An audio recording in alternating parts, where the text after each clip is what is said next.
Coach, how's practice today? Not bad, guys.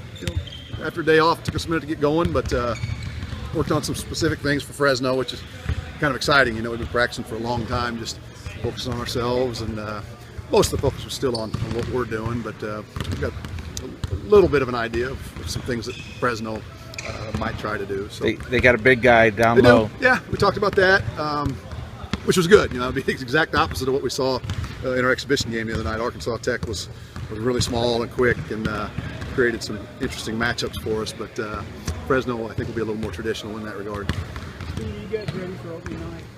Oh yeah, for sure. It'll be fun. We got some guys getting ready for their first road trip in college, all the way out to California. But yeah, our guys are chomping at the bit. They're excited. I'm excited to see how they respond.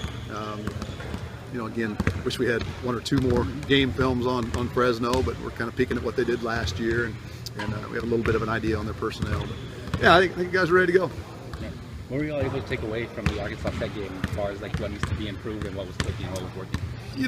When you saw the numbers that they put up, especially the first half, and knocking down a lot of threes, and 48 points or whatever they had in the first half, that was way too many points. And at the time, we thought we just weren't guarding them, but there were some really tough matchups.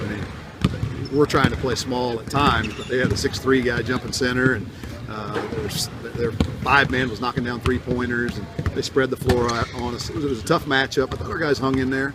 When we watched the film, the defensive possessions weren't as bad as I thought they might be. And the positive takeaway was just the way our guys hung in there. We were still down 10 or 12 with middle of the second half, and our guys hung in there. We chipped away at it, and then that under 8 timeout, I think our guys just realized if we just string together some stops, keep making some good plays, we'll get it done.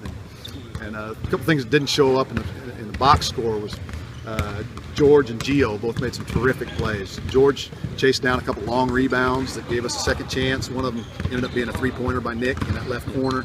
That was a huge play. Just an offensive rebound, but one of them was a ball that they were going to take the other way and score. And he came up with it. And then George had a steal down here late, and Giovanni went and dug out a couple of big rebounds in traffic. So those are the plays that don't show up that are the difference between winning and losing, and those young guys stepped up and made a couple of good plays there. Are you encouraged about your defense down the stretch? Yeah, for sure. That's probably what I was most excited about evaluating heading into that game was our defense, because I know we've taken some really good steps in the last few weeks.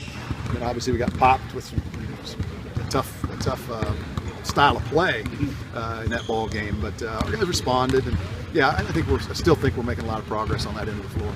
Coach, saw you work a little zone today. Going to try and get that in the mix. Is that a 2-3 zone? 3-2? We were messing around with a 3-2 today. Yeah, we'll take a look at some different things. I prefer to play 99% man-to-man, but we're not going to be real stubborn if we're struggling with something. The other night, I didn't want to do it against Arkansas Tech, but we could have thrown a few possessions of zone in there to kind of slow down that penetration from them.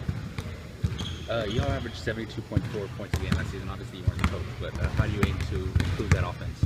Yeah, we're not a team with not an overly skilled 3-point shooting team, so we're trying to mix that in. Have the right guys taking good shots, but we need more attack. We're trying to drive the ball. We had some possessions against Arkansas Tech that were really exciting in terms of drive kick, multiple penetrations, multiple ball reversals. Those are things that are hard to guard. So if we're doing that on the offensive end, we'll have a chance to get to the free throw line, soften up those defenses a little bit, and get on the attack.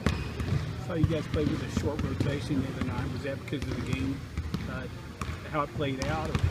Yeah, we had 2 or 3 guys that didn't get in there that I would have loved to have rewarded them for all that they've been doing. But we played 9. We played 9 with pretty good minutes. So hopefully there's some nights where we can play 10 or 11, but a lot of nights 8 or 9 is kind of typical. Does that look like lineup you might use tomorrow night? Yeah, something very similar to that. I don't know there'll be any big changes. Byron was terrific in there to start the ball game, and he claims he's never fouled out of a game before, so maybe he got that out of the way. But he was awfully good in the first half, and George, I thought, struggled in the first half, but he's really stepped up and made some good plays down the stretch. Obviously, I'm talking about Beverly right now. He gave us a different element there when we can just throw him the ball back-to-back possessions. That was good to see.